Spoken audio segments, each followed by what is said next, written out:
Valerie De La Rosa. Here. Chris Dignas. Mark Fitzgerald is remote. Here. Cormac Flynn. Yeah. Susan Gammy, sorry. David Gruber. Somebody else has their sound on, so.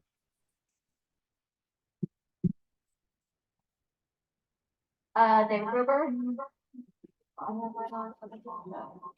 No. Excuse me. May I interrupt?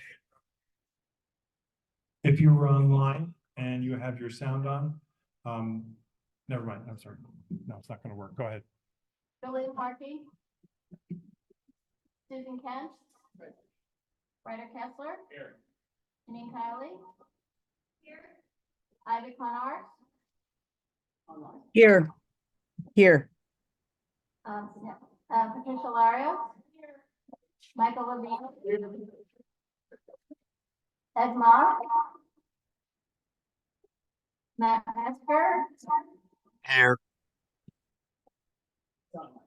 Dan Miller. Here. Erica Olson. Juan Osorio. Brian Cates. Donna Raftery. Donna.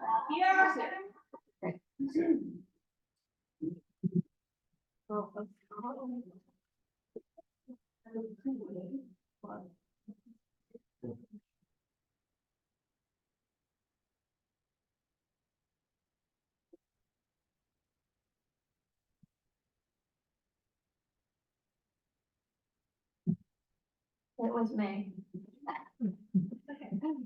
Okay. Zach Roberts. Shirley Secunda. Kristen Shea. Okay, Frederica Siegel. Here. Emma Smith. Here. Dr. Shirley Smith. Present. Janelle Spence, he may be late. Susan Wittenberg. Here. Anthony Wong. Eugene Yu. Present. He's online. I'm going to read out the list of people who are absent with notice. Stella Fitzgerald, Ann Hager, Zachary Kazez, Lois Rakoff, Bo Bono, Zach Roberts, and Marcia Sam. Okay, we have a quorum. Thank you very much. Good evening, everyone. Welcome to the March 2024 CB2 full board meeting. I'm Susan Kent, chair of the board. We will now start the public session, which will be run by our first vice chair, Valerie De La Rosa. Thank you so much, Susan. So I don't have any speaker cards in person, so let me see what we have online. I just said, 1 second.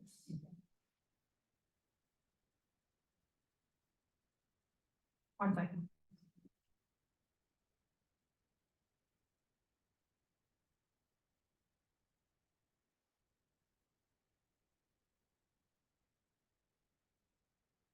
Okay, so for online, let's see if we have anyone for the public session. We'll have 2 minutes. I don't see a timer out here. We don't have anyone signed up online to speak, so I will ask, since I don't have any signups in person and I don't have any sign-up cards to speak during the public session online, if you did sign up and you did not, it did not make the form, if you want to raise your hand either in the room or on Zoom, and we will call on you. We'll start with the room. Is there anyone here in the room that would like to speak for 2 minutes during our public session? Seeing none, I'm going to go to Zoom. Is there anyone on Zoom that would like to speak during the public session for 2 minutes? I'm sorry? Sure, of course you can come speak. Just come to the microphone. Didn't sign up though. I'm asking for anyone who didn't sign up who would like to speak.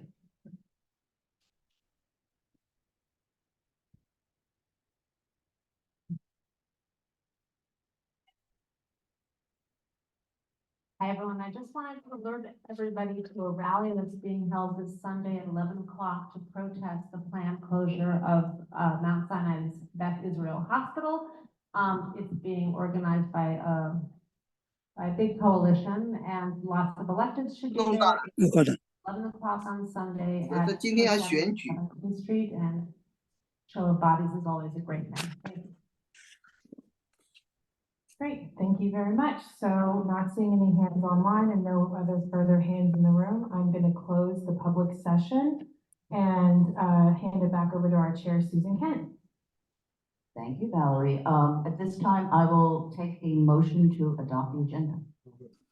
Second? All in favor? Thank you. Okay, next is our elected officials reports. And since I see Council Member Botcher in the back. 今天要投票就 voting 的时候，你就打电话给他。是，你看过了，看个鬼。谢谢你看，现在还没有 vote 嘛？没有，刚开始还没有。 Hi everyone, so good to see everybody. Thanks for having me today. I am excited to give a quick update on some of our activities. I want to begin by thanking Nicole Bart, my in New York too. Aren't I lucky? I am so lucky. And you know, our office, we've had the same staff going on 2 years now, which I think this says a lot about. We just have an awesome team. So thank you, Nicole.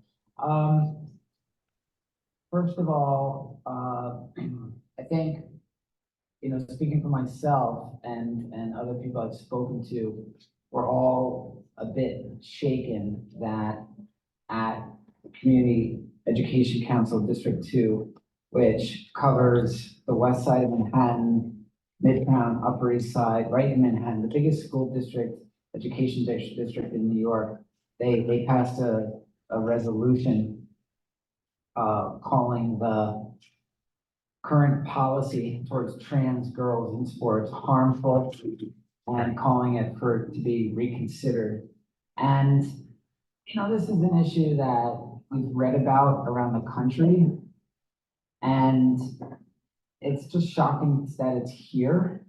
And it's really, in my view, it's just a problem that doesn't exist. And there's certain people that are just obsessed with this issue. They're obsessed with trans people and trans students, and they're just intent on bringing it into our dialogue. So I went last night and I gave testimony on behalf of me, Deborah, Brad Hoyleman, Siegel, Tony Simone, and person after person got up and spoke about how trans kids spoke, parents, trans kid teachers, and I was certain that after listening to that testimony that this wasn't going to pass, but it passed like 7-3.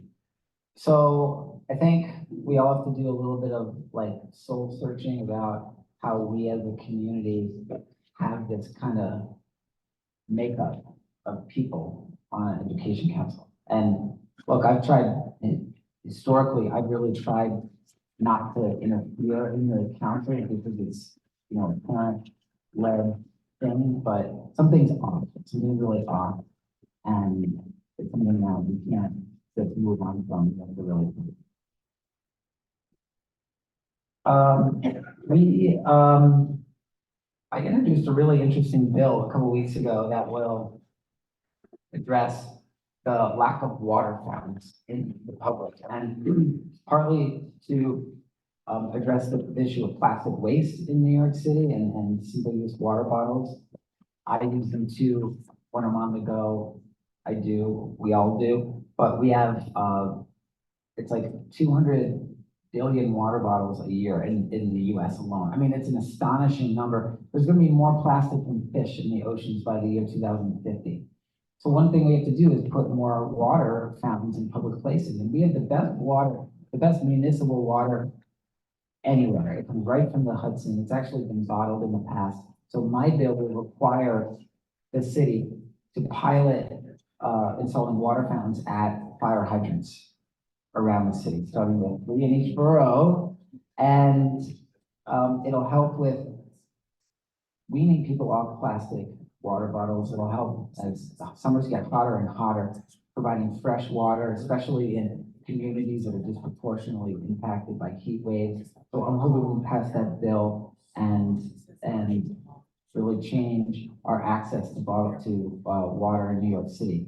I'm pushing to get a hearing on legislation that Councilmember Keith Powers and I introduced that will address the illegal unlicensed pot shops. What this would do is what our bill would do would add a new category under the nuisance abatement law that really allows the city to padlock businesses right away.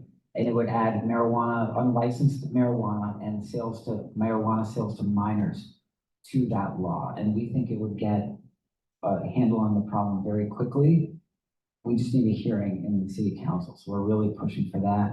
Another set of hearings that we're really pushing for is our suite of legislation to eject sidewalk scaffolding that stays up for years and years. I have a bill that would set a clock for the amount of time that an owner can wait once they put up the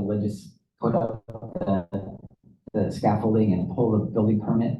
I have a bill that would up the lumens of lighting that are required, how bright the light has to be underneath a sidewalk shed, because lighting technology has progressed a lot since the bulbs.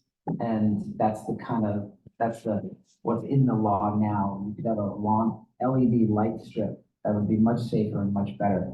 But the bills also change, they would change how often these have to go up for different building types, distinguishing between pre-war buildings and new buildings, and also change the design standards. So we're really pushing for that. We launched in our office, we launched a bike safety awareness campaign called Slow Your Roll, Respect the Stroll. Pedestrian awareness. And it's saying, don't ride on the sidewalk, stop at red lights, and ride with traffic, not against traffic. And look, this isn't obviously we need enforcement of the rules. We need so many things. We need more safe cycling infrastructure, but it can be coupled with a campaign just to remind folks as part of developing a culture of safety that also includes education in schools. The last strip of avenue in our district that needs a bike lane is over here on 6th Avenue. So that's going to be our next big push. We have it on 10th.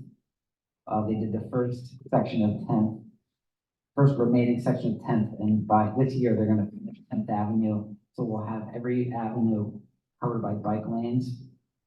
We wrote a letter to the Landmarks Preservation Commission and the Department of Buildings regarding the demolition of the buildings on Gay Street, where the owner allowed a contractor to do unpermitted work in the foundation, and the Department of Buildings ordered that it be taken down.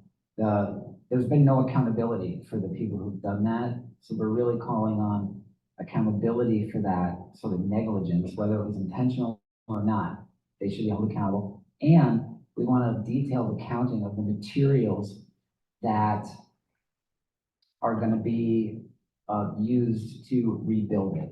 So apparently they're not going to be using the vast majority of the materials that were part of the original building, that they're going to have to reproduce it just as it was, but with new materials. And we really want to get a lot of detail on that, what the materials are, why it's important, not just for this building, but for the future. We have to ensure that the integrity of our landmarks law is preserved. With my colleagues, we wrote a letter and invited all our colleagues on the west side to sign on to the Mayor's Office of Climate and Environmental Justice, asking for the west side to be included in the Climate Strong Communities Initiative, which is a pot of money that's awarded to a neighborhood to do resilience planning and the plan for storm surges. Nothing has happened on the west side since Superstorm Sandy. And part of that is because in our district, it's not quite as easy because we don't have the space to deal with, to really elevate the land like they would somewhere else. But the Army Corps of Engineers proposed a giant wall that's like 25 feet tall at points. I mean, that's just fantasy lands. That's just silly. So we have to think of something else. We can't do nothing because this could be the year. I mean, we've been lucky. We haven't had a storm through, but this could be the year that we have one. And I'm not just gonna do nothing because it's so difficult. So we have to get serious about talking about climate resiliency. Originally, they called it the big U. They were gonna do the big U, but it's really turned out to be the big J because it's like Battery Park up the east side. So we need to have our side focused on. Participatory budgeting is coming soon. We're gonna be announcing the ballot items. So we're in the village, very exciting. We're gonna be paper shredding, tax day, all the fun, cool things that we do, using every tool at our disposal to make life better in every way we can, big and small. Thank you, everybody. Okay, thank you so much. We have questions. Go ahead, Janine. Thank you for, last Hang on. night. Sorry. Yeah. Janine. Thank you, for showing up last night and opposing, the ban on trans female athletes. It was horrible. But I did want to ask you about another, group of people who are also, discriminated against. Are you willing to, where do you stand on supporting the ban on the 24-hour, work shift? And I just want to point out, it was in it's been out for a while, but it was in today's New York Magazine that $11.99 SEIU now supports it. And they believe that workers should be paid for each hour of their 24-hour shift. There was a change to the legislation because they want to make sure that if workers work overtime, they get time and a half. So I just wanted to find out what your thoughts are on that. Thank you. I support a ban on the 24-hour workday. And what Janine's talking about is home healthcare workers can currently work 24 hours, and within that 24 hours is the time that they sleep in the apartment. But it's basically they're there for 24 hours, and it's, you know, apparently even when they're not working, they're working because they're there with the person. They're there, you know, they're working. So there's legislation in the city council that would make that practice illegal right away.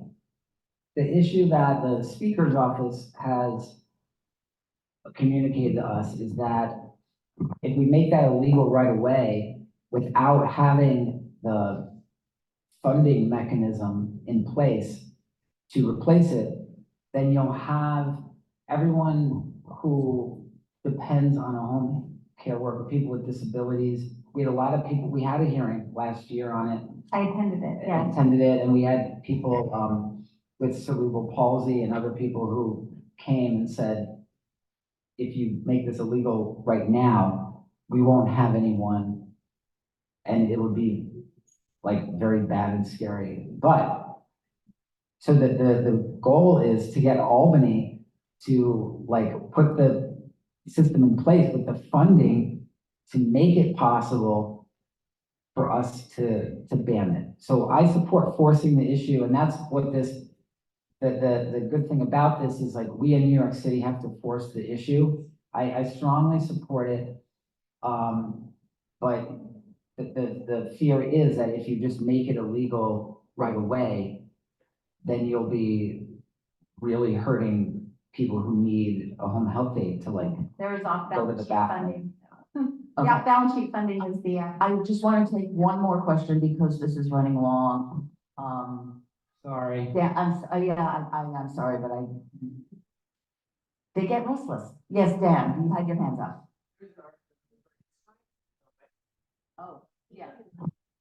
Please, everyone share the mic, pass it I was on. wondering if you could share some insight on the article in Cranes, New York about CB5 and the resignations and also accusations of CB4 and some here at CB2 and how the council is handling that and what are the next steps? All kinds of easy questions tonight. So on Community Board 5, there's been more differences of opinion than there have been in recent years. Community Board 5 as long as I've been around, has been much more calm, professional, and, you know, no drama. It's like the business district of Manhattan primarily, so and you've had in recent months, years, more and more disagreement. There's folks who have joined Community Board 5 who've really been pushing for a pro-housing agenda. Some of them are members of a group called Open New York, which is a group that's pushing for more housing everywhere. And there's people who have resigned from the board citing the climate there. My role as a council member with the community boards is we make appointments every year. The Manhattan Borough President regulates the board. What I want to see always with community boards is a productive, respectful, measured, healthy back and forth and exchange of ideas. And that's why we need and expect at all our boards. Look, when I was a public member of Community Board 3, they used to call the police to the meetings because they were like, it got there. So I've seen community boards like devolve into, I don't think Community Board 2 has quite gotten there. But We have something to look forward to. Please, then, don't plant any of it. But you've had your share of drama over the years. I've seen it. Things are a little bit more calm at the moment. But civilized drama. And that's what we have to insist on every time. Okay, please, I'm sorry, what is I the, just wanted to talk about how we added to our agenda for next week, the resolution that. okay, this is just a point of information. So, well, I'll start by thanking the council member for coming to the meeting last night and for issuing the statement with Assemblymember Glick, Assemblymember Simone, and Senator Hoyland Siegel opposing this anti-trans bigoted resolution. Because we're eager to take action as the board, Susanna thankfully has agreed to add that resolution to our human services agenda a week from today. It will build on the great resolution that the Education Committee put forward last month that we all approved. But because the Education Committee isn't meeting as quickly as Human Services, we're going to discuss this next week. So if folks on the board and in the public want to come and be part of our vocal response or our discussion, and who knows where we'll end up, but part of the conversation when we as a committee consider how CB2 can respond to this, that will be next Thursday at the Human Services Committee. And I'll also say, I think CB2 is great. We are very resilient to the presence of voices out of the consensus, and I wish that level of resilience for all CBs citywide. Thank you very much, Ryder. Thank you. Thank you, everybody. Okay, I see in the back some of our reps, Kevin, and I see Roy, and why don't you guys, and oh, there's Connor too. Please, I will take the reps who are in the room first. In whatever order you get to the microphone. Good afternoon. Oh, all right. So I'll just say that we're having they're having a blood drive on Saturday, the New York Blood Center at West Bath at 11 a.m. if you want to donate blood.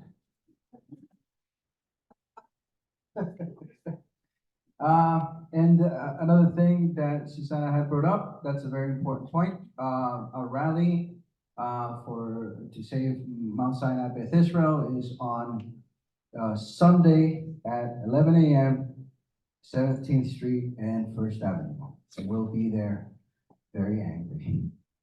So please come for that. That's all I got. Right now it's budget season, so it's super busy and everybody's in Albany duking it out, you know? So that's how it is. Any questions? So, Roy. Okay, thank you so much. Hi, everyone. Kevin Williams, with Congressman Dan Goldman's office. Thank you so much. Just a couple of things I'll mention for the district, and then a couple of things for what the congressman is doing in DC. So the first things was this week, as everyone know, Happy Women's History Month to all the women in the room. Just on Monday evening, there was a community-based organization roundtable to protect abortion rights that he hosted with Planned Parenthood. You can catch that online if you missed that on Monday evening. And then on top of that, if anyone knows a student that is up into the age of high school, we're doing the Congressional Art Competition. It's open until April 26th at midnight. Please check the board report, which will go out in the e-blast for any questions that you may have there. And then just a few quick things on the DC front. The congressman has taken youth suicide pretty seriously and introduced a bill called the Student Suicide Prevention Act, which will combat youth suicide in schools across the country.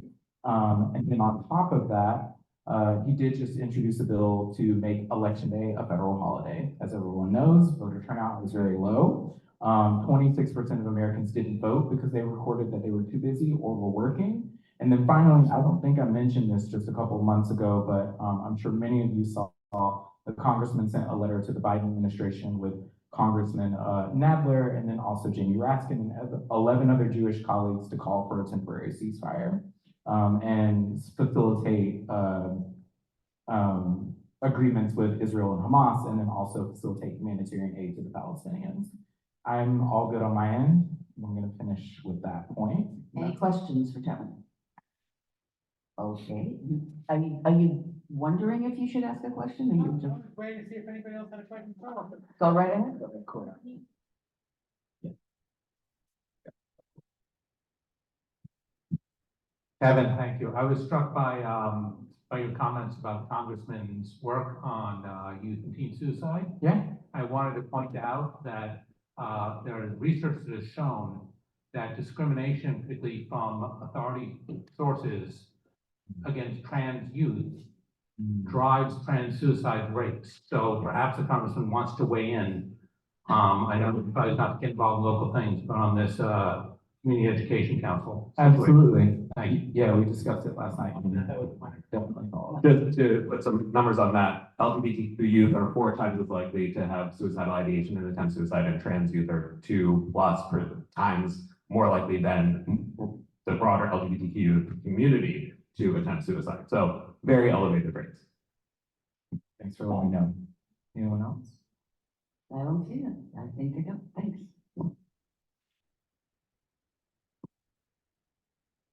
Hello, I'm Connor from Councilmember Christopher Marche's office. Happy March. So in terms of legislation, at this point, we've reintroduced most of our bills from last session, including, as was mentioned, the 24-hour workday for home attendance. It's been reintroduced under intro number 615. We're continuing to advocate for the speaker to put it to a vote. New York City is the only city in New York State that still institutes 24-hour workdays. So if they can do it, I think we can too. And the ANI Women Campaign, which is the big community organizing group who's been fighting for this issue for a long time, had a rally at City Hall yesterday to kick off a hunger strike organized by home attendants to pressure Speaker Adrian Adams to put the bill to a vote. If you don't believe that it's as urgent an issue as it is, I think that kind of points to the importance of it for those home attendants and for generations of home attendants to come. If you'd like to support the hunger strikers, you can drop by City Hall. You can also visit nomore24.org to get more involved. We also introduced 2 pieces of legislation this past month. The Park Your Bike bill, which requires parks over a certain size to have sheltered bike parking, allowing more bike storage in parks and more protection for bikes that are parked. We also introduced a bill with Councilmember Dinowitz that would require bike parking options in city buildings, including schools, so that city employees and visitors will have options to park their bike at work or at their school. In terms of the budget, Oversight hearings on the preliminary budget for fiscal year 2025 are currently underway. Participatory budgeting voting will happen in early April. We'll be doing outreach through tabling. There'll be an online option as well, so just keep an eye out for that. Some of the projects that are final for our ballot include school and playground renovations, tree planting, and other exciting investments. From the land use side, the City Planning Commission passed City of Yes for Economic Opportunity. So now it goes to the council. They made some changes, which some of them are positive and reflect some things that we've been advocating for. And we know that this community board has been advocating for, but I think that there's still more to push for. So we'll keep an eye on that. Housing opportunity is also coming down the pike. So we'll make sure that we're well prepared for that as well. Some changes that have been made include protections for tenants, a square footage cap for home occupations, clarifications on new kinds of uses, especially around amusement, recreation, bars, dancing, and barring residential to commercial conversion on upper floors. But there's still much more to advocate for. We're expecting a hearing at the council in early April and voting at the committee levels in May. That's all I have for you. Great, any questions? Okay, seeing none, thanks so much, Tom. Peter? Good evening, I'm Peter Say, representing the Manhattan District Attorney's Office. I've learned from my colleagues, our office has email updates. We send them out, but I printed them out also, so I left the staff if you wanted, so this way I don't think it's 5 pages to you. Yeah, updates on our prosecutions, things that we can talk about. But more on the community front, I want to thank everybody, thank the board, thank Mark for promoting the high school summer internship that the district attorney does every year for kids who go to school or live in Manhattan. We've been preaching for the past 3 months, the Upper East Side, Upper West Side, they're very coordinated. They get a lot of applications in. Well, this year we got 500 applications. We are working on weekends to sort through and find, great candidates. Hopefully next month I'll have some ideas to let you know that we have some great candidates from Lower Manhattan that have earned these internship programs. So thank you for all your help. Some of our colleagues can talk about some issues in our neighborhood, involve people with substance abuse issues, mental health issues. So finally, we last year awarded a program for neighborhood navigators, place 12, funded by the district attorney's office, to work in the community to help individuals with substance abuse, mental health issues. They've been deployed since the beginning of February. They're making daily engagements. A lot of organizations are doing this, but the issue is so large that, anything additional will help. So our people are out there. That program is out there. That's my update. Any questions for anybody, from anybody? Thank you.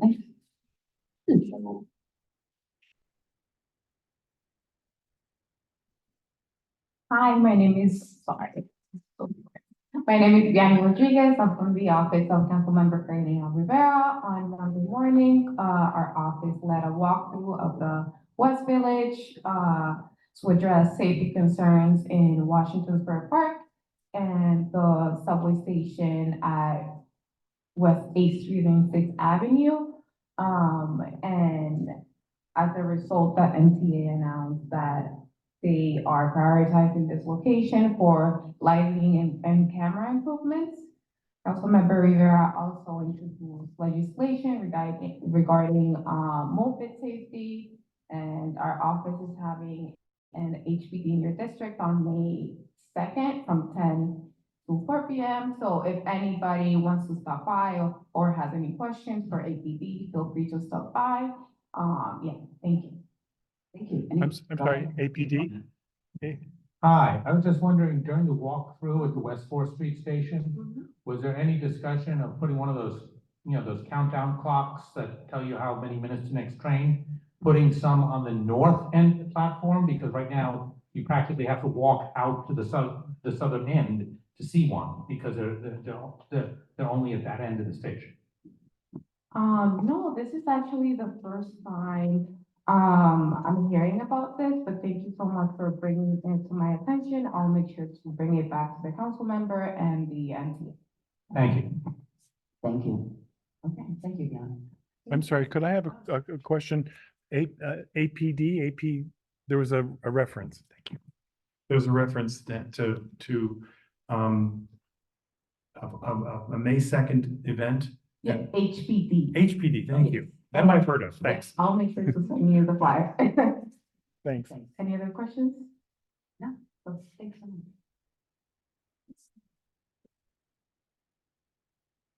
Hi, I'm Caroline Wexelbaum. I'm from State Senator Brad Whalen Siegel's office, and I'm going to make another plug for our board report. It's 23 pages with pictures. So I encourage everyone to get one. So there's obviously a lot that I can't say, so I'll just try to keep it short. The Senate One House, which is like the Senate's response to the governor's budget, came out last week, and we have a great 4-page summary of it in here. There will also be a rally, I think Roy mentioned this Sunday about Mount Sinai Beth Israel, which we're deeply concerned about. And there's also a blood drive. I believe Roy also mentioned this. Sorry, I'm repeating what he said. There's a blood drive this Saturday at West Beth. There are a lot of spots left. So we hope everyone can make it out. Any questions? Yes. Good question, Matt. Keep it. Will these reports be available in book form at the end of the year? If you request it. But no, I emailed a version to Mark. We like to keep it almost right until the time of the meeting, so we have everything in there. But there are a bunch of copies at the front as well. Thanks. Thank you. Double dose. So you get twice tonight. Eric stole most of my information, so I don't have much to say. I'm Nicole Barth. I'm the Community Board 2 liaison for Eric Botcher's office. I think Caroline's showing off a little bit about her report, our 23-page report. We turned in some information to the board with some links if you are interested. We have a free tax filing service. We had one this week. We have another next week. And if you're interested, please just contact our office. I also want to give a shout out to Westbeth and the blood drive. Please go over and give them a hand. I just wanted to talk about, Eric did not bring up that addressing cruise ship emissions that just passed. It's a big deal. It basically is a new law that will require cruise ships visiting the city to plug into an electrical power at the port instead of just running their engines and constantly having emissions and burning fossil fuels. So that is a big win. We consider that a big win. And there was something else I wanted to mention. We have the water bottle filling stations. Also, they're planning on doing it for dogs as well. So very exciting there. And actually, I think that's all I have. Thank you very much. Thank you. Any questions? Thank you so much, Nicole. Okay, there's no one else in the room, so let's go online. I see Stacy, so why don't we start with you? Just gotta let it work. Sorry. I'm just saying a prayer. Go ahead. Does it work? Can you hear me? No, that fills me with confidence. Stacy from Senator Kavanaugh's office, why don't you go next? Yeah, can you hear me? We cannot hear. Oh, for heavens. There's no reason not to. Everything's fine. We can't hear you. I can hear you online though. Yeah. Thank you. Johnson. Should I try again? No? All right. Testing one more time. I don't know, there's something. Are there any other reps online? I can hear you online. So we'll get back to. Yeah, I think they Stacy just can can't be hear heard on you. Zoom, but cannot be heard apparently in the room.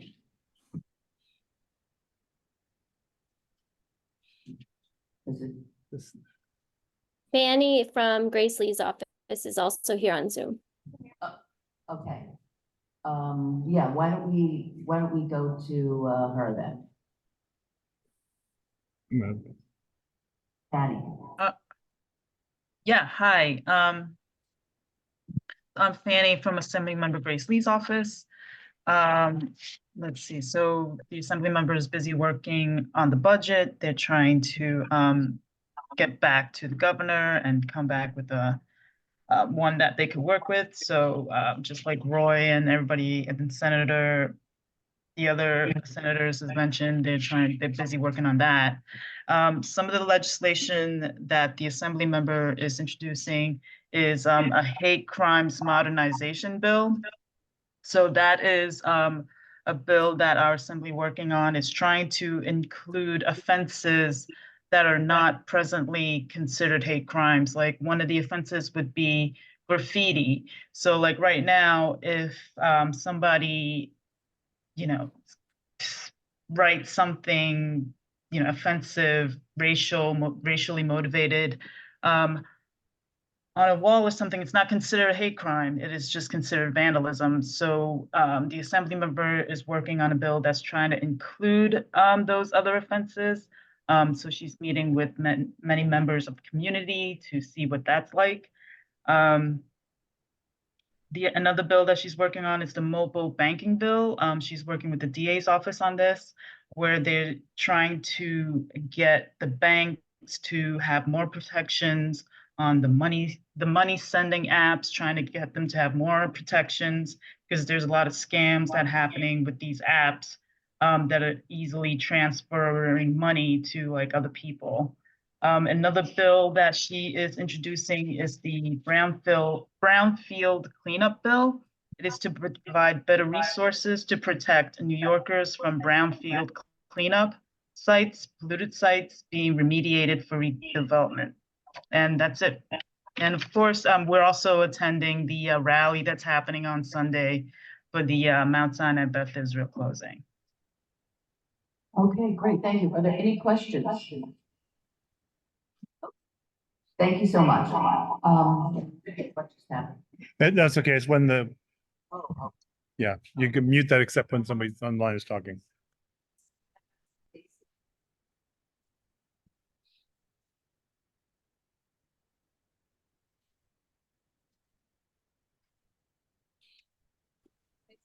Okay, can you guys hear me now?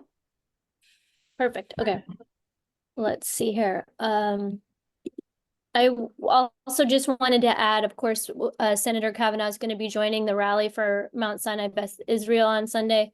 But I did want to add a little bit of information about how he and some other legislators are trying to create a hospital closure bill. He's working with Senator Rivera, who's going to sponsor that bill, and it mirrors some of the language of Brian's previous bill on the subject, and it's also aligned with Senator Zellner-Myrie's efforts because SUNY Downstate in Brooklyn is also closing. So just letting you know that there's sort of a collaboration to try to create some legislation on the issue.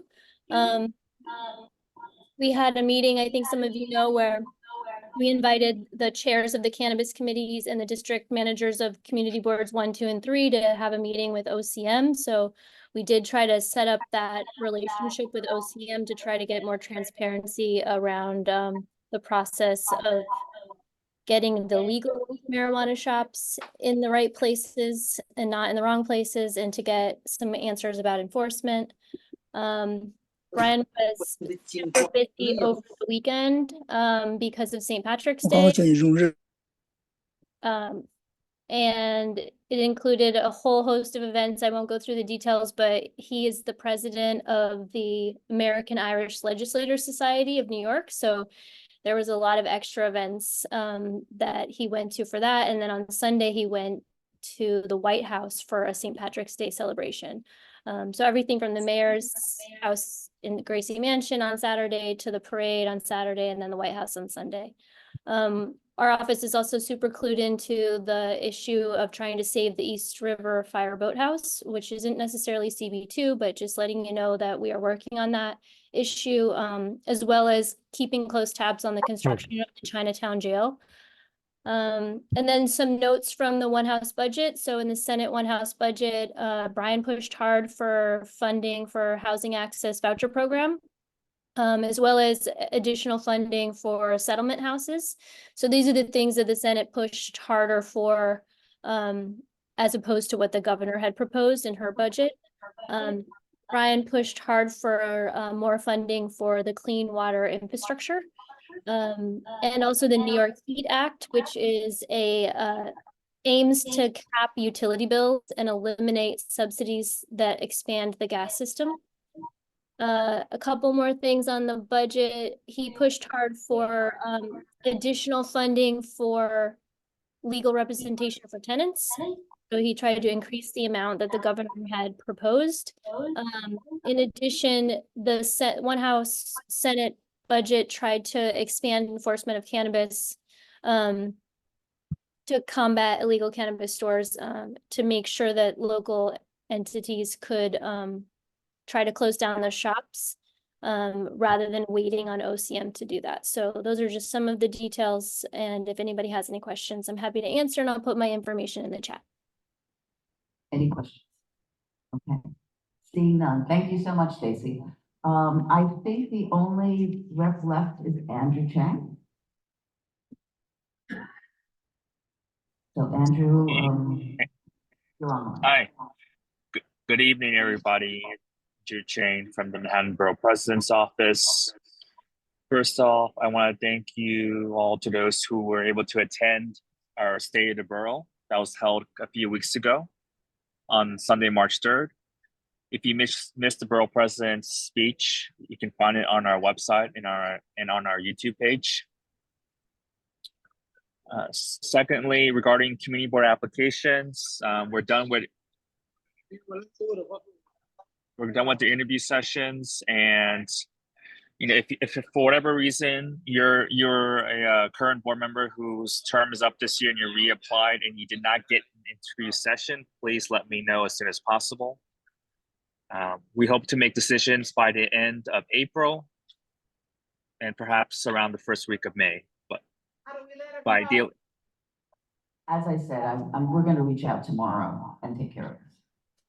Yes, email me or contact Mark or Susan, and they can reach out to me. We're having a Women's History Month event on Monday, the 25th of March, at the Manhattan Borough President's Office, 19th floor south. The doors will open at 5:30 p.m. We're gonna feature art and honor trailblazers within the community. So once again, Women's History Month event, Monday, March 25th at 5:30 p.m. at the Manhattan Borough President's Office. And then I guess the last thing I will mention is that yesterday, the Manhattan Borough President joined several elected officials as well as housing advocates to call to lift the 12 FAR cap, which restricts the amount of buildable space within residential developments. Advocates have pointed out that over 1,000 buildings in Manhattan alone were built before the cap's implementation and would not be possible today with this cap in place. So the borough president folks are saying that lifting the 12 FAR cap is a crucial step in addressing New York City's housing affordability crisis. And that's my report for this evening. Thank you. Thank you, Andrew. Any questions? Okay, I think we're done with our elected reports. So let me go to my report. Today, Borough Board, there was a presentation by HPD, their Enforcement and Neighborhood Services Unit. Anyone there respond to complaints of a variety of nature, and if anyone has concerns, they only affect privately owned properties, not NYCHA housing. But they're you can make complaints directly on their site. And if you watch the presentation, there's more detail available. I want to give a shout out to our fellow Lucina Chavez, who has been doing a great job on our parking research project and survey. There was a presentation this month at Traffic and Transportation. A lot of interest in that data. In fact, we received today a request from Hunter College's Master of Urban Planning studio class with their own survey about mobility and vehicle ownership. So this is a very timely thing, and it's great original data that we're collecting. I want to thank Councilmember Rivera for the walkthrough that I and some other board members attended on Monday. It was very informative, and it was wonderful to see that she was able to bring out representatives from a lot of the relevant agencies. Not only was the Parks Department and Washington Square Park Conservancy there, the Village Alliance, NYPD, both the 6th Precinct and Transit. We had the MTA, we had the DA, Homeless Services.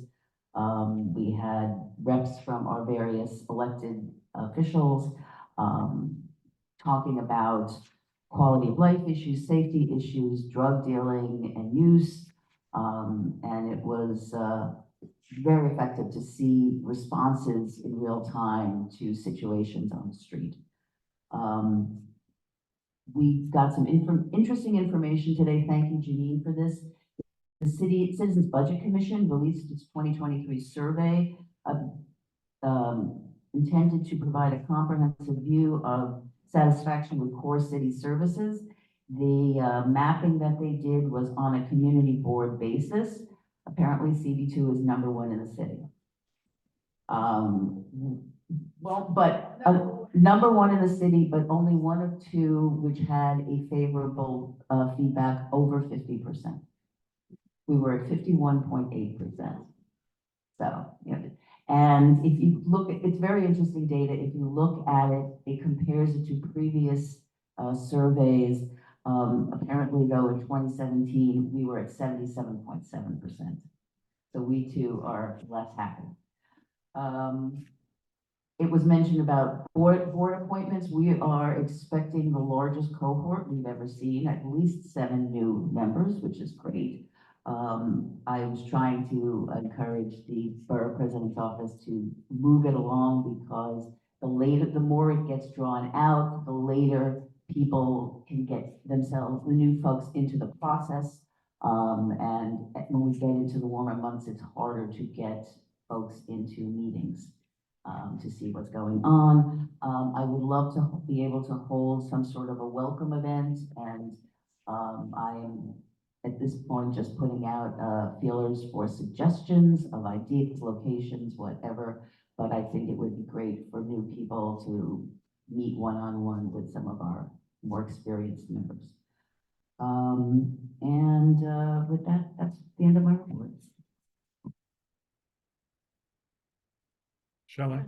Does this work? It does. Okay, we're trying some new stuff over here. You'd think that so thank you, Anthony, for getting the screen to work. It of course worked during tests. That's just how this works. Okay. Other folks have covered most of the things that I wanted to brief you on, so I'll just jump to the one thing that is kind of in front of us, that is on my desk, and that is the election of officers tonight and the procedures for it. It's pretty straightforward. But I'll just review it. I have a paper ballot, and as soon as we have the roll call for the business session, we'll know who's eligible to vote. Those people in the room have an option. You can fill out a paper ballot and give it to me, or you can vote online, because you've all received, you will receive the code and the link in your email. Folks online, and there aren't too many, I don't think, but the folks online will receive the email, and their only option is to use the code and fill in the form. It's a Google form. It's exactly the same form as last year. And the paper ballot and the online ballot are functionally the same. The only difference really is that instead of a code, you actually physically sign your ballot. I want to have a big thanks, shout out to Susan Gammy for filling in as the committee co-chair person on the tally committee. Andrew Chang doesn't have an option, so he's gonna be helping us online. Our bylaws require him. I don't know if he got a vote when we passed the bylaws, but, anyway, and then, Caroline Wexenbaum and Roy Ruiz will round out our tally committee. So I'm grateful to all you folks for jumping in, to make sure that and we'll just make sure, I know it's an uncontested election, but we still have to have, process, and we still have to have, each candidate receive more than a majority of the votes cast, per the bylaws. The walking tour was covered. Let's see. And, so just one thing that just came up, rather than multiple emails to Andrew, why don't you all, anyone who is in that category of up for reappointment but hasn't been interviewed, please email me by noon tomorrow. I'll collect all of them and send them to Andrew in one shot, and hopefully that will get the right result. I think that's everything unless there are questions. Thanks very much. Okay, that's that. So at this time, we are going to enter business session, and so we will take another roll call vote.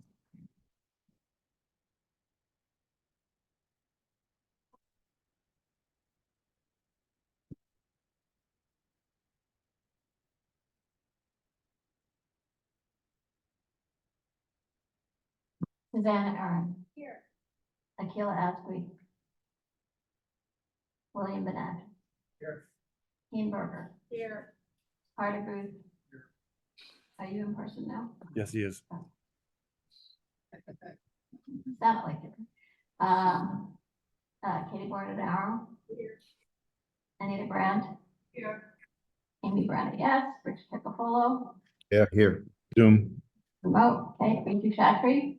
Here. Valerie DeLorza. Here. Chris Dignas. Here.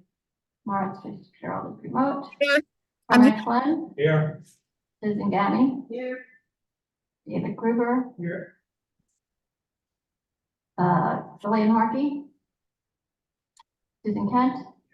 Ryder Kessler. Here. Janine Kiley. Here. Evie Plant Ars is remote. Here. Here. Tricia Laria. Here. Michael Levine. Here.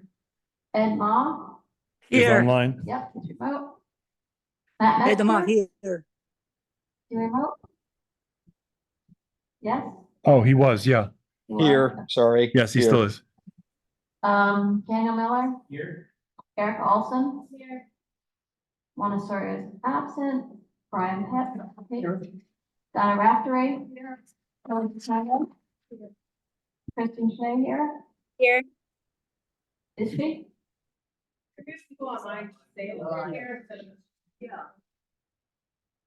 Oh. Is Kristen here? No. Okay. Is she remote? I don't see her. Yes, I'm here. Thank you. Okay. Thanks. Kristen, it's Kristen speaking. Thanks. Okay, Frederica Siegel. Emma Smith. Here. Dr. Shirley Smith. Present. Janelle Spence. Susan Wittenberg. Here. Anthony Wong. Eugenio. Here.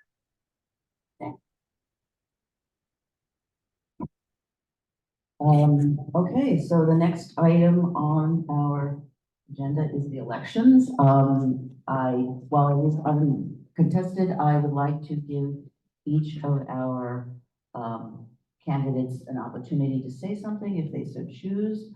I will start with you, Brian, if you have anything you'd like to share. No, just thank you for the opportunity to serve, and I look forward to the year. And Emma Smith is now running for secretary. It's great to see a new face. I look to you. Absolutely.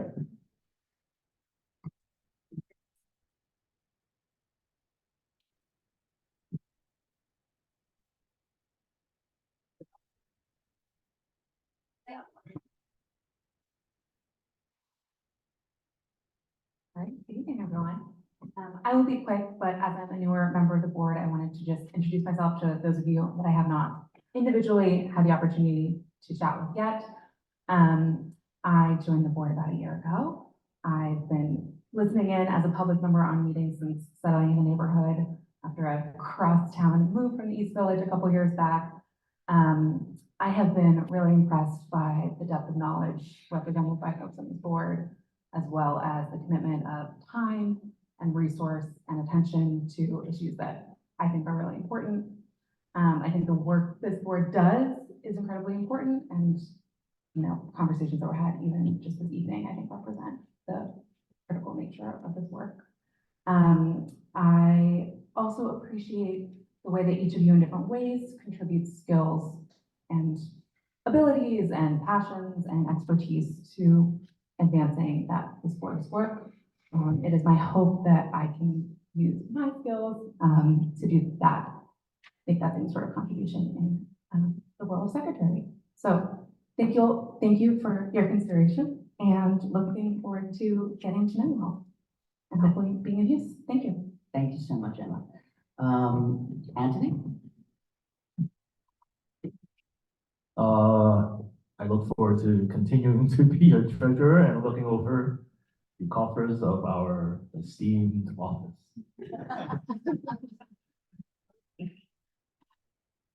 Eugene? Hi, Susan.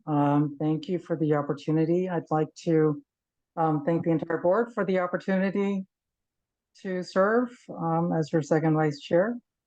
I am also happy to see some new faces running for election, so look forward to working with everyone. Thank you. Thank you, and Valerie? Oh, okay.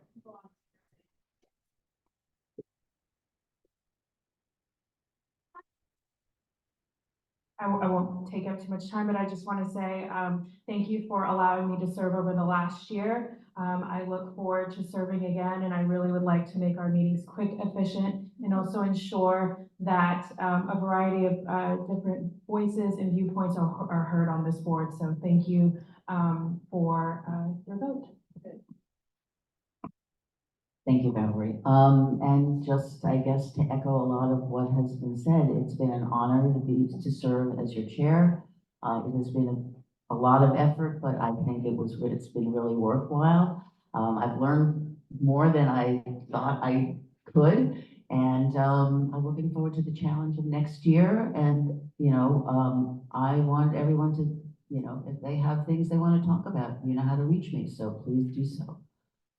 And with that, I think we're ready to vote. If I may, so the email is now gone out, and I'm going to now distribute the paper ballot.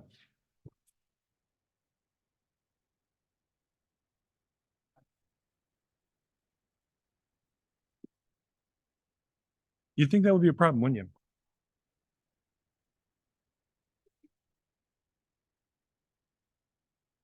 No, don't use that one because it says draft. I'll send you a new one. All right, give me 1 second. Maybe go on to something else and I'll come back.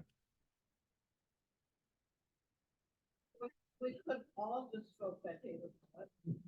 Well, everyone in the room can just vote by paper ballot. But we still have folks online who do have to. Yes, please hand those out. Would you? That'd be great. Don't- Thank you. Don't forget, if you use a paper ballot, you must sign it. It's not a valid ballot otherwise.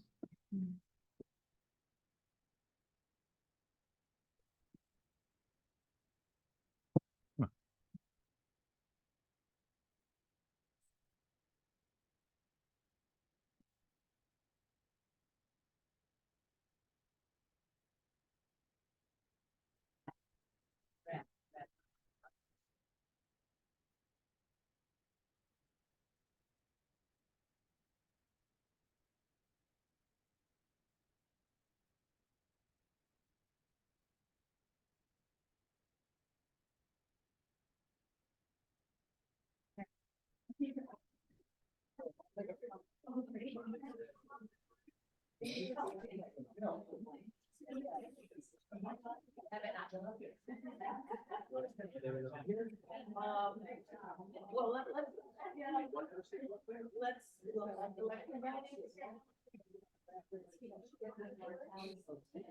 Why don't I start? Yeah. Well,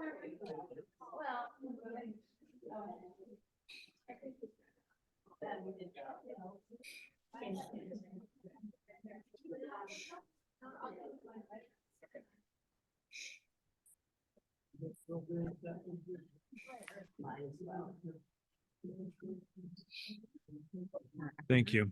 Thank you.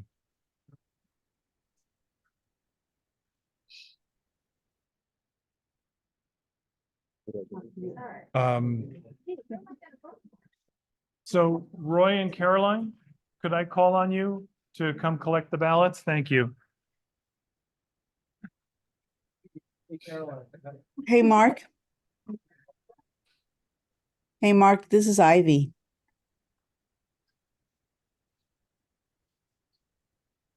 Hello, Mark. I mean, you're gonna say the email he sent out, the link isn't live? Yeah. Yeah. Is that the same for you? Yeah. Okay. Maybe raise your hand. I don't think they can hear you. I'll text them. You won't get any, there'll be no online ballots.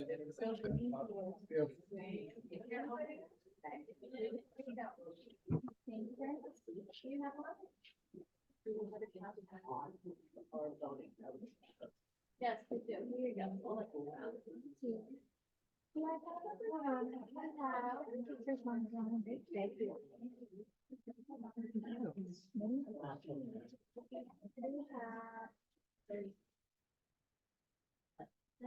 one, right? And they, well, they can vote, they don't want, but they're online.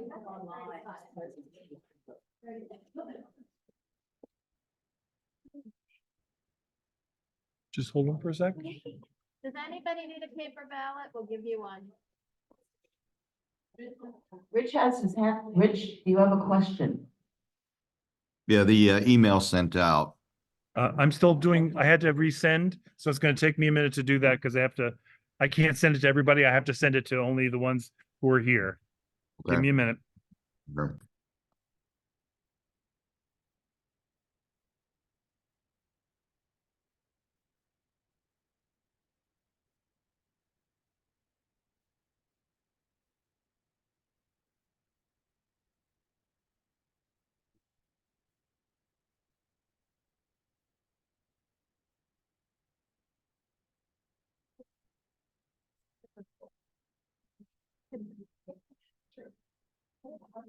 Have we collected all the ballots in the room? Because I would like to be able to move on, let the tally committee do their thing, and we can just, everybody has turned in a ballot who's here, correct? Okay, so let's move on. Next item is, approval of the February full board minutes. Are there any questions or any things that need correction on those? Okay, if not, I will take a motion to approve. And second. Sorry. And all in favor? If you would. Thank you very much. There are copies of the calendars for April, May, and June in your packets. If there's anything you want to bring up, otherwise, I'm just bringing them to your attention. We're going to continue to try to provide multiple months in advance to help folks plan. But otherwise, just bringing that to your attention. And so next we'll go to our standing committee reports and start with landmarks.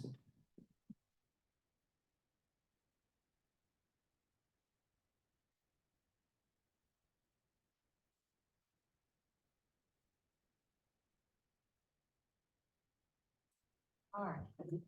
Okay, we had one meeting, we did not have a quorum. I will read our recommendations and let everybody know that all the recommendations were unanimous among the people who were actually present at the meeting. First item on the agenda was 276 West 11th Street. The application is to convert the existing two-family dwelling to a single family, reconstruct the original brownstone stoop, modify existing arched parlor level windows, restore the front facade, modify the existing rear facade openings, extend the cellar foundation at the rear yard for a skylight, construct a metal deck and staircase at the rear yard, and replace the existing dormer and studio skylight lights with a rooftop addition. Therefore, be it resolved that CB2 Manhattan recommends A, approval of the front facade restoration, including window modifications and historic double door. B, approval of the recreation of the stoop and requests that the choice of ironwork be reconsidered, noting that the building's status as a twin does not obligate replication of the ironwork at its neighbor 278, particularly when there are many more attractive and historically accurate options to choose from within the district. C, conditional approval of the rooftop addition contingent upon the applicant being able to demonstrate to the commission via photographic evidence that the rooftop addition meets the standard of minimal visibility from a public thoroughfare. D, approval of the rear facade reconstruction and redesign, including metal deck and staircase, noting that the choice of brick and style of mortar joints needs to be in kind with that which is being replaced. E, approval of the rear yard excavation, provided that all applicable regulations are followed and that care is taken to ensure the integrity of the subject property and the neighboring houses. Along with that, there is a little sub-reso 1A, because this is the part that addresses the replicable consent piece of this, and since that goes to a different city agency, this is notated thusly. 1A 276 West 11th application is for recommendation of revocable consent for the intrusion of front steps into the public sidewalk. CB2 Manhattan recommends that the Landmarks Commission make a recommendation to the Department of Transportation that revocable consent be given for the intrusion of the front steps into the public sidewalk, in that this intrusion is consistent with the original condition which is being restored. Second application is 39 Fifth Avenue. The application is to install a steel arbor with retractable canvas awning on the southeast penthouse terrace. Steel will be painted white to match the historic window and trim colors. Therefore, be it resolved that CB2 recommends approval of the steel arbor and retractable awning, provided that the arbor is the color rendered and confirmed by the applicant, which is black, not the white stated in the application. Number 3, 3 East 10th Street application is to replace front facade metal shutters with wood shutters and to legalize an elevator bulkhead. Therefore, be it resolved that CB2 Manhattan recommends approval of legalization of the bulkhead, provided that it is either painted to match the brick color of the building against which it is seen, or reclad in face brick to match, or zinc colored metal, in order to minimize its intrusiveness from the 11th Street viewpoint.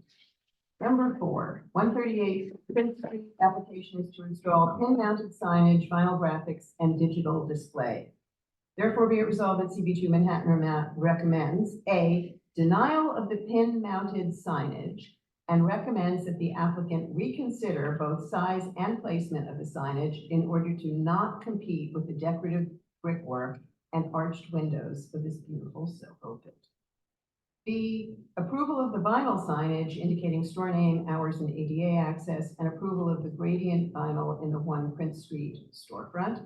C, denial of the opaque white vinyl in the transom on Prince Street. And D, denial of round-the-clock usage of digital monitors, and asks that the commission limit their use to business hours and that it apply any allowable restrictions on level of illumination. Lastly, number 5, 375 West Broadway. Application is to add an elevator and a roof stop to the West Broadway passenger elevator to access the roof terrace, to convert the Worcester Street freight elevator to a passenger elevator and to enlarge both. Therefore, be it resolved that CB2 Manhattan recommends A, approval of the Worcester Street freight to elevator enlargement, and B, denial of the outsized enlargement of the West Broadway bulkhead due to its extreme visibility, and asks that the applicant return with other options, including but not limited to the exploration of offsetting the mechanicals after the question has been properly considered with the consultant. That's it. Thank you. Are there any questions or any items that anyone wants to call on and discuss that? Okay, seeing none, I will take a vote, we will take a vote on these as a block. So there's 1, 1A, and then 2 through 5. All those in favor? Opposed? Abstentions or recused? I'm sorry. Okay, the second. Janine is. Got it. Thank you. Any abstentions or recusals? Okay, they all pass. Thank you. Thank you, Susan. Schools. Patricia Larry, Chair of Schools. We had one resolution this month and we had ranges from class size matter, do a presentation, and one resolution the committee decided on urging the Department of Education to implement the proposals of the class size working group and comply with the new class size law. Therefore be resolved that Committee Board 2 calls on the mayor and the chancellor to refrain from cutting school budgets or the capital plan, but instead to increase funding for both purposes to ensure that schools can be able to lower class sizes to the levels required by the law, and be it further resolved that CB2 demands that DOE and the School Construction Authority specify in the proposed capital plan where new schools are needed and where they will be built and how that will provide enough space in every district to lower class size to mandated levels, and be it further resolved that CB2 demands that the Department of Education will not propose any changes in school utilization without an analysis in the educational impact statement, that the change will not prevent the existing schools from lowering class size to the levels required by the law, and be it further resolved that CB2 recommends that city planning should include CECs as well as citywide councils in the advisory process when large-scale developments or rezonings are proposed, to ensure that sufficient school space is built along with new housing, and that local schools do not become even more overcrowded and unable to lower class size. And be further resolved that CB2 urges the mayor and the chancellor to immediately adopt the class size work group's proposals so that New York City students can benefit from the personalized feedback necessary for them to have a better chance to learn. And be finally resolved, should the mayor and the chancellor fail to take these necessary steps, CB2 urges the state education department to mandate the creation and prompt implementation of an effective class size reduction plan as soon as possible to achieve these goals. And Any questions, comments, and discussion? Seeing none, all those in favor? Aye. Opposed? Abstentions or recusals? Thank you. Next is street activities.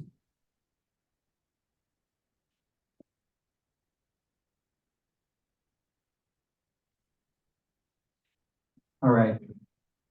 Hi, everybody. So we had 25 different items this month in our committee. 12 were actually applications that we invited to the meeting. 11 showed up. The rest are FYI renewals and layovers. So all of them are approvals except for the no-show, which is a deny. Let me read through them quickly. So the first is Adenola pop-up. This is on March 9th and 10th, so this has already happened. This is Astor Place, that was unanimous approved, Astor Place Plaza. The second was Keys Mobile activation on March 12th. This was Broadway between Princeton, Houston, and Houston. This was unanimous approval. 3 and 4 were Beloved food truck activation on the 20th and 21st of March. One was Broadway between Broome and Spring. The other was University between 13th and 14th. Those are unanimous approved. 5 and 6 were our pop-ups that are happening in the coming days for Dr. Jart. The first is on Broadway between Broome and Spring. That's tomorrow and Saturday, the 22nd and 23rd. And then the second is a third day that's going to be on 13th between 9th Ave and Hudson Street. And that is going to be on Sunday.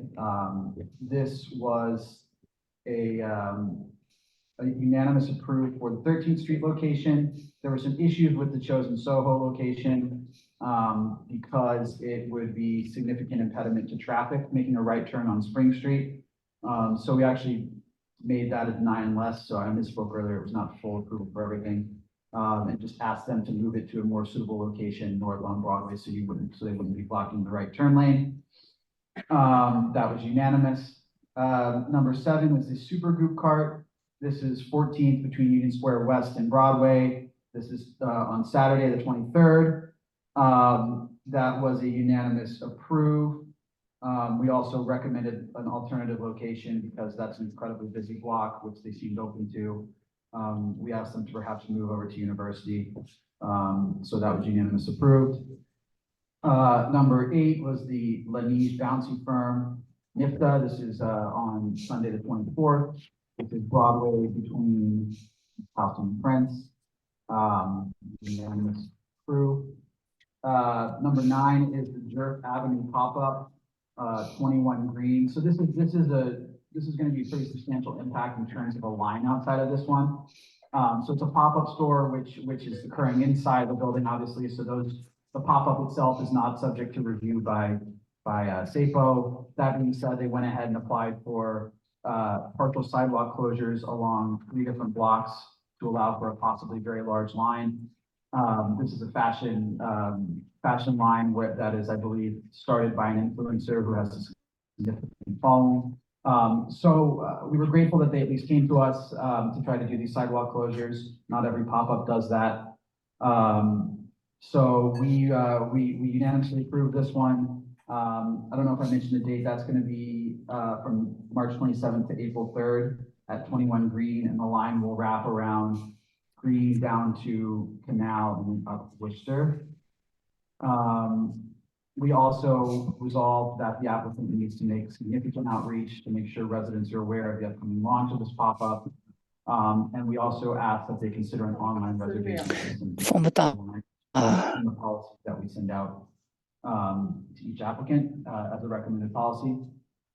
So number 10, April 6th, this is the YSL Beauty line launch. This is Gansevoort Plaza on Saturday, April 6th. It's a single day, 12 by 12 by 8 structure on the plaza. That was unanimous approved. Number 11 was Malvern Golf, April 20th. Prince collaboration event, Crosby between Broome and Grand. This is an applicant that's caused some issues before and held some disruptive street events in the past. They did not respond to any of our emails or show up. So this was a unanimous deny that we're going to flag to SAPO. And then number 12, this is May 11th. This is Baxter Street at the Camera Club of New York. A new location for the Camera Club of New York, Baxter between Canal and Hester. This is a club and arts organization that's been around for 140 years. That's a full street closure, and that was a unanimous approved. And you know what I mentioned on the YSL, it was actually unanimous with 1 recusal. And that is it. The rest are FYI renewal and layovers, and those are all unanimous. Thank you. Is there anyone want to call any of these out or discuss anything on that list? Can I just mention one more thing? So our meeting next month, which is on April 1st, we're going to be having representatives from both DOHMH and DSNY come to talk about food truck and food cart permitting. This is an issue a lot of people have asked about over the years. I know we've heard from the public about issues such as wood burning, food carts, and many other things that have been disruptive. So this should be a good learning experience. The reason DSNY is coming is because DOHMH, which permits the carts and trucks, has told us they've been delegating to DSNY for enforcement if there's issues. So we're going to have representatives from both. So if you're interested, please reach out to me. That's Monday, April 1st. I'd love to hear people's thoughts, ideas, questions ahead of me. Thanks, Will. So if there's no objection, we've got 1 through 12, which were actually resolutions, substantive resolutions, including a number 11, which was a no-show, and then 13 through 25, which were the FYIs. All those in favor? Opposed? Extensions? Yes, I have an extension. We got Donna? They're not. A recusal, okay, and your reasoning. But which number? 6, 10, and 13. And she's on the board of the meat packing bid. Yep.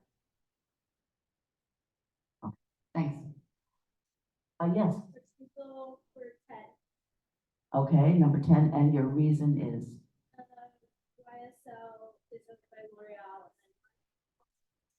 Actually, YSL is owned by L'Oreal. Just a second, we have a microphone for you.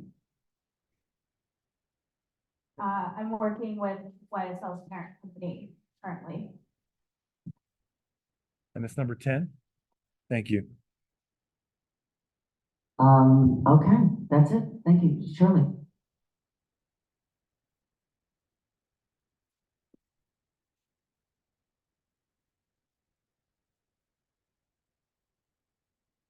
That's the better way. Traffic and Transportation just had one resolution. That was in response to a request for a tour bus stop on the east side of West Street from Spring Street to West Houston Street.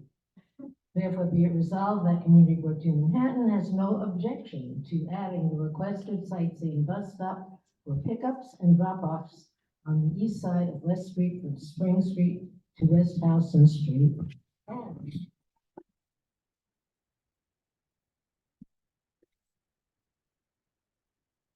be further resolved that CB2 encourages Go New York tours to reach out to Google, that's where the stop is located, and local community organizations such as the Hudson Square Bid to advise them of the new tour bus stop and to get their input on how they can work together in both theirs and the neighborhood's benefit. Any discussion on that? Any questions on that, Rita? Seeing none, all those in favor? Opposed? Abstentions or recusals? And I just want to point out there's some really interesting data, the overview that's included in Shirley's report about the project, the parking research project and survey, some really interesting original data. So, okay, Wendy. Thank you. I want to thank Anita Brandt for Eagle Eyes. I'm pointing out that we left her name off the report, but that will be on the official documents that are sent out to the electors and archived. We had one application, one resolution, 110 Christopher Street, Board of Standards and Appeals, calendar number 16-93BV, an application to extend the term of a previously granted variance to permit the continued use of commercial stores at the cellar level of a residential building laid over from March 24. I see another little typo.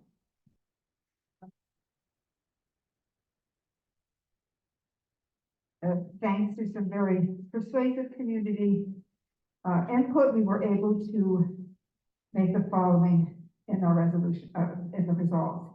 Number one, there is no objection to approving the continuation of office use group 6B in the basement west space. There are 3 spaces in this basement, 2 on the west side, 2 on the east side, and they have separate entrances. So it was a challenge to describe them for everyone. But we also recommend for number 2, denial of the change of use from custom dressmaker, use group number 6A, in basement central west and basement central east, to the more impactful art gallery event space, use group number 6C. That's period. Any questions or discussion on this matter? Seeing none, all those in favor? Aye. Opposed? Abstentions or recusals? Thank you very much. Okay. And then it's SLA.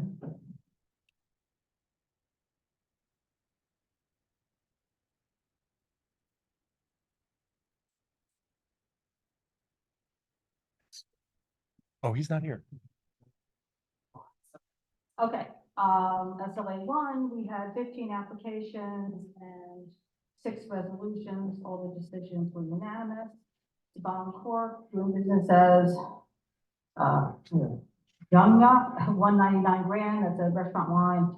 It's a transfer application, denying less with stipulations being adhered to. Crosby Street Hotel, at 79 Crosby Street, that's an on-premise for hotel. It's an alteration to extend the restaurant into the courtyard and enclose it, denying less with stipulations being adhered to. Consumer Retail LLC, 99 Worcester Street, that's an on-premise, for a bottle club at a retail store, deny unless with stipulations being adhered to. No Home Neighbors LLC, 54 Great Jones, that's an on-premise for a restaurant, it's transfer. Deny unless with stipulations being adhered to, and just on that reso, item number 4, the time says 12 a.m. to 1 a.m. and 12 a.m. to 12 a.m. and it should be 12 p.m. It's obvious, but, and then also in item number 8, number 2, same time mistake. Number 5 was entity to be formed by Linden Pride. 206, 210 Elizabeth Street, that's an on-premise for restaurant previously unlicensed, and that's denied unless with stipulation. I think long is. And then there's one more that I didn't on my sheet, a DIY Canal, that's a restaurant wine, and that was just a re-notification. We had already recommended approval of that, and that was found that. Stipulations, items 7 through 15 are layovers or withdrawals. Okay, thank you. Is there anyone want to discuss any of those items or call any of them out?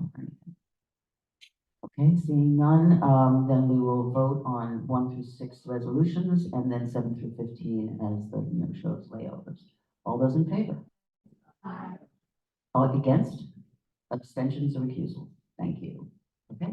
Okay, that's the list 2. We had 11 applications, 6 resolutions. Adora Lay at 287 Hudson Street, everything was unanimous. 287 Hudson Street, that was an on-premise for restaurant, corporate chain, unless with stipulations. 20 X Hospitality, doing business as Spicy Moon Vegan Szechuan at 68 West 3rd, that was on-premise restaurant, corporate change, deny unless with stipulations. Mitsuro and Reynolds, 4th Street LLC, doing business as 149 West 4th Street, that's the restaurant wine application, deny unless with stipulations. Entity to be formed by Marquette and Gallo, doing business as Rosecrans at 7 Greenwich Avenue, also known as 1 Christopher Street. That's a new restaurant wine for Forest Cafe. That was a re-notification because over 270 days had gone by. When she came in, we signed stipulations, deny unless. 214 Sullivan. It's an on-premise for a restaurant, deny unless with stipulations being adhered to. Cornelia Street Bar LLC at 162 West 4th Street, on-premise for a restaurant, deny unless with stipulations being adhered to, and GBO Hospitality Corp. No, yes, no, that's wrong. Is that wrong? Yeah, that's wrong. Hang on a second. I don't know if there's anything. Hang on a second.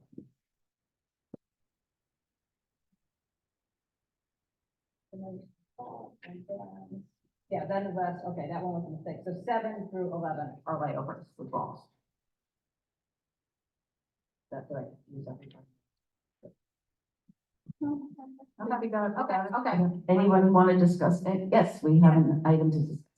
Which one? A question on Cornelia Street Bar.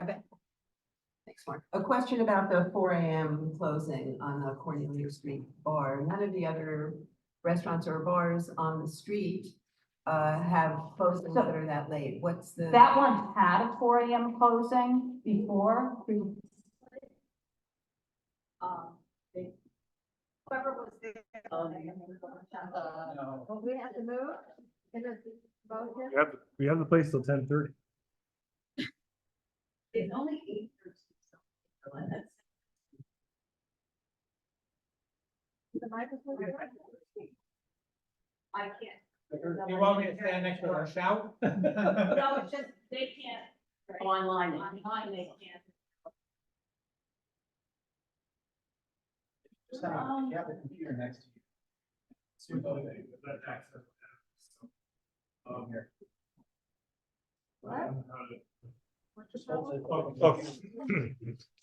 I can't really do it without electricity. This apparently is an automatic shut off, and they've alerted the person who has the key to turn it back on. That was one of the things I was briefed on. I apologize. Excuse me, has anybody told the people online what's going on? I don't know how can somebody type that into the chat? Can you turn the microphone on? Yeah. Well, that's good. Thank you, Craig.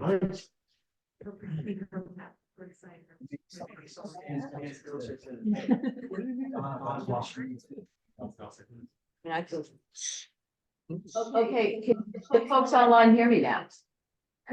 Okay, we had an automatic shut off. So can I just talk then? So what your Just talk very close to that, yeah. Can you hear me? Yep. Okay, so did you hear the question? Not sure. Okay, Susan Gammy was asking for number. Cornelia Street. Garb, why the 4 AM closing, and I was about to answer that the previous occupant had a 4 AM closing there. They met with the local block association. They originally wanted 4 AM 7 days a week, so they brought it back and just the 4 AM for Fridays and Saturdays. The block association was okay with that. It's the downstairs spot, so. Okay, primarily reservation only, you know, so I think the block association is okay. Okay, I wasn't aware that the block association was okay with that, and I'm frankly surprised. So thank you for your answer. Okay.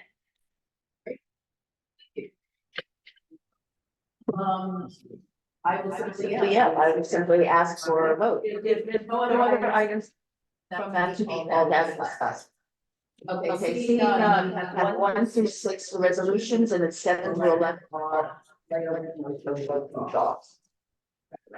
All those in favor? And you're seeing hands on the screen too. Okay. Opposed? Abstentions or refusals? Okay, everything passes, thank you. At this time, I will have a report from Valerie on, I'll make it really quick. It's about 8 pages of a report. The portal is open for applications for Dining Out NYC.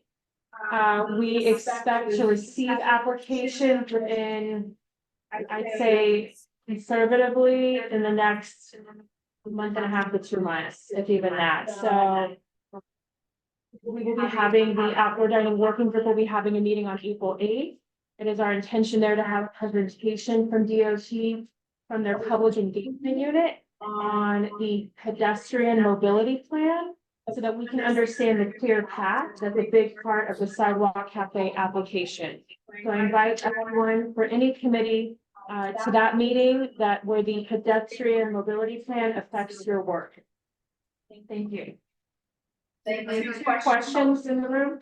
Okay. I just wanted to get Valerie on the report, which was great.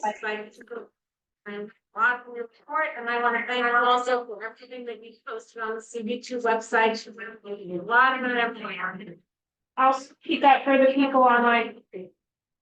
Susanna complimented the completeness of the report, and she also reminded me to direct people both in the room and online that there is a really comprehensive set of resources on the CB2 outdoor dining page. It connects a lot of pieces from Dining Out NYC, as well as some of the proposed rules that are still out there being contemplated by LPC for their portion of the outdoor dining program. And format.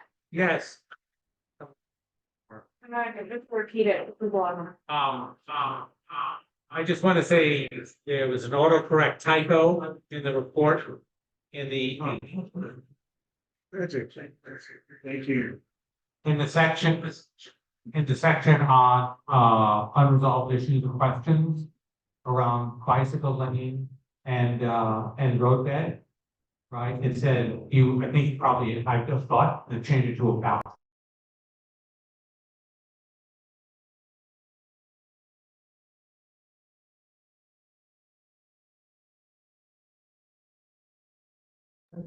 Working group are on the report, and yeah, I invite everyone to the pedestrian mobility plan presentation by DOT. It's solely focused on that portion. It's not intended to be any sort of tutorial for outdoor dining. It's just because that's a big part of the sidewalk cafe application. There are several groups that this presentation on the board will be relevant to.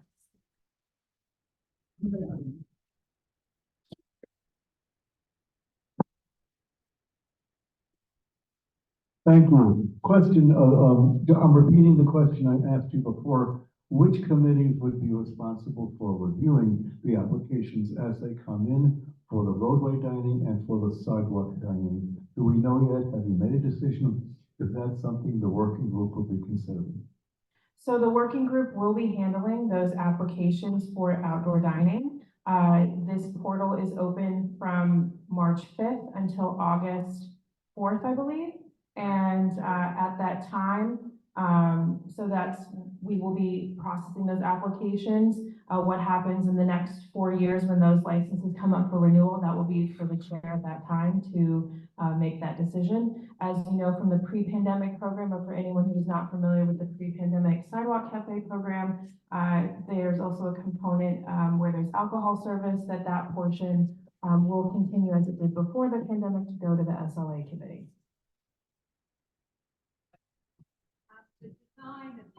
I'm sorry, you need to turn it on.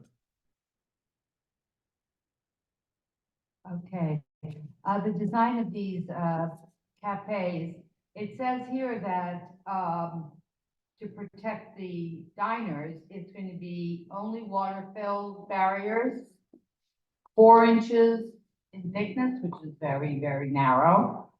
And are they going to be like those big white and orange things that we have all over the city as a barrier?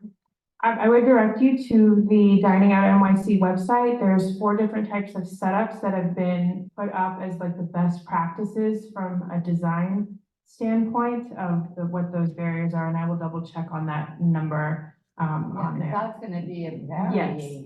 unappealing appearance, frankly. Safe, I don't mind the safety part, but I'll take a look, so I didn't do my homework, so. That's okay. That's all right. And just so everyone knows, we're looking to make this a quick and efficient process for everyone involved. So, because we're expecting a high volume a little bit later in the summer. Any more?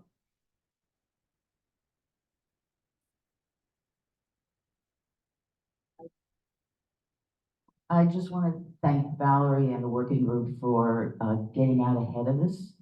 I have been hearing from other boards, a lot of people are very concerned about what is coming their way, and I don't think they're certainly not as well equipped as we are when it comes to handling applications, but kudos to the group for realizing that this is a big undertaking. I guess at this point, I will ask, is there any new business? None. Why don't we find out what the official results? Okay, so the nail biter is that all of the officers who are up for election have in fact been elected almost unanimously. There were a couple of abstentions here and there, but everyone who voted in favor. And so I think we all say thank you to the new board.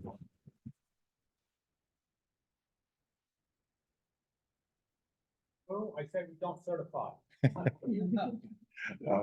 And thank you again to the tally committee, including Andrew Chang online, Roy Ruiz from Assemblymember Glick, Caroline Wexenbell from Senator Whaleman Siegel, and our own Susan Gammy. Thank you.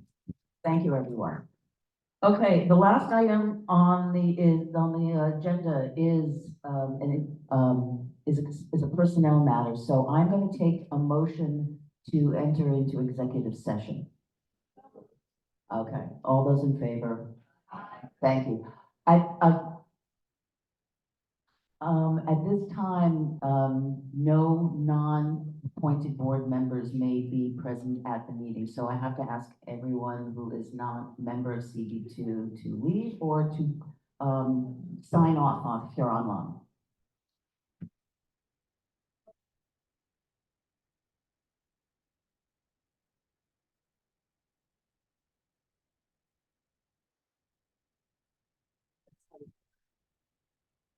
And it's not on the, I am ceasing. There are copies up here if anybody did not receive it or did not have a chance to review the reports out of the personnel committee or the resolution that is at the end. May I interrupt? Sure. Question in the chat from Andrew Chang. Do we log back in? The answer is no. The meeting will be adjourned after this matter. That's right. We save this till the very end, so the only thing after that will be the final roll call will be on the resolution. So, as I said, there are copies up here. What this is recommending, a promotion and a raise for Eva Mai. We're not there yet. I'm Okay, sorry. hang on one second. Let me just make Hang sure. on. All the attendees are out. All right, I'm gonna stop recording.